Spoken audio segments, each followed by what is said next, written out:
Well, hello there, fellow geeks and geekettes, and welcome to another video of one conservative twat. Why a conservative twat? We'll get there. So this is not a reaction video per se to the upcoming Justice League, the Snyder's cut of Justice League, to the trailer that just came out about 24 hours ago or so. Because I don't like doing these videos. Firstly, I think most of those videos that the YouTubers do are fake. They clearly see the trailer and then shoot a video in which they watch the trailer again and fake their reactions. I might be a skeptic, but that's what I think. And secondly, I don't want to get copyright strike on one of my videos. It's, too much of a nuisance to get a copyright strike. It certainly doesn't feel good, or I suppose I've never had one, knock it on the wood, but I've seen the trailer, and now I'm getting to the part where I explain why I am a conservative twat. I am a tremendous comic book fan, among other media of entertainment, such as novels and poetry and films and TV shows. And I've been reading comic books my entire life, and I love older comic books that were written in the 70s, in the 80s, in the 90s, and in the early odds. And it's just what I am and who I am, that I don't really like adaptations. If I like the original material, or if there is an original material, I usually don't enjoy the adaptation. Now, there's 1, 2, 3, well, there are a couple of exceptions to the rule, but if we only focus on comics, Batman the Animated Series is the exception to the rule, because it was what I grew up with in the 90s.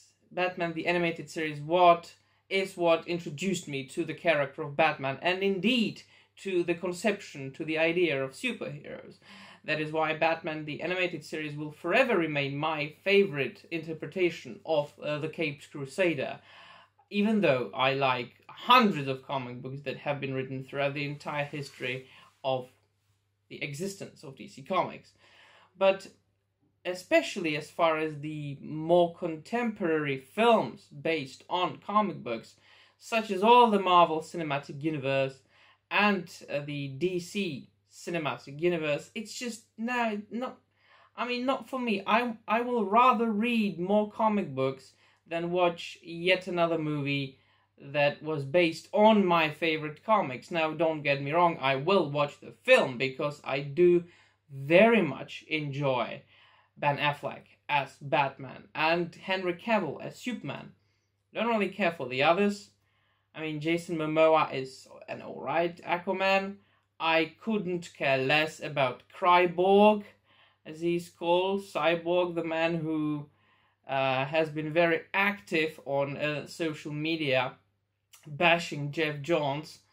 But, Gal Gadot, I like the first film, but then again, there are people who are hysterically looking forward to the film adaptations of comic books, and they are mainly fans of the films.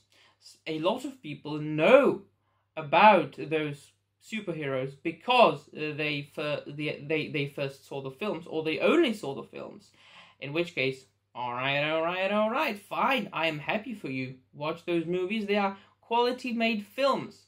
Yeah, as far as the cinematography, the movie-making craft goes, those movies are very good. Those movies are excellent. The, MCU and the DC Comics movies, I love them all. But because I prefer the original material so much, it's just, it doesn't evoke any strong emotions in my heart and in my soul. It's the same thing with manga and anime. When I read manga, I don't really feel the need to watch the anime adaptation of it.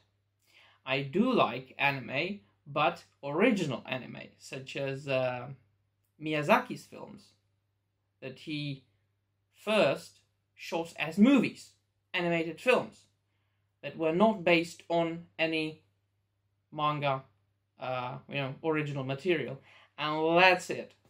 Yeah. Well, if you wanted to know about some of the other exceptions to the rule, we might mention The Lord of the Rings, Peter Jackson's trilogy. It will forever remain one of the best films in the history of movie making, even though I consider myself a bit of a Tolkien expert, and I do love all his books to such an extent that I couldn't imagine my life without them. And the other exception that I just could come up right now is the Godfather film. I have read the book about 15 times, but I will gladly rewatch the film with Marlon Brando and Al Pacino like each and every year. So yeah, that's it. That's my take. What I do like, just to maybe comment upon the trailer finally. Yeah, there were some scenes that you obviously didn't see in the original, or not original, in the Joss Whedon cut, but it was quite fine to see Darkseid in the trailer, and it was fun to see the Joker in the end. I smiled, right, because it was kind of cool, even though it was most likely the nightmare scene, the dream sequence that Bruce Wayne, Batman, goes through in the movie. Otherwise, as I said, I would rather watch or read the death of Superman and the return of Superman, and all the death of Superman and the reign of Superman and the reign of and the return of Superman from the 90s, when Superman died, was killed by Doomsday, and then he came back, wearing a mullet and a black suit, rather than being too much excited about, Henry Cavill being dressed in a black Superman costume rather than blue and red and yellow. So yeah, that's my take on it. What do you think, my friends? Have you seen the trailer? What are your opinions about the film or the trailer? Let me know in the comments down below. I do respond to each and every comment because I do very much enjoy interacting with all the other fellow pop culture fans, and yeah, I just enjoy talking to you. And because YouTube is not very fond of, well, free speech oriented people such as I am, please do help me beat the algorithm and hit that like button or dislike button if you didn't like the video, and subscribe to this unimportant channel of an unimportant geek talking about unimportant things if you haven't done so already, and hit that notification bell so you can get notifications for many more videos to come, and so on and so forth. You know the drill. Well, that'll be really all. Thank you very much for watching. See you soon, and bye.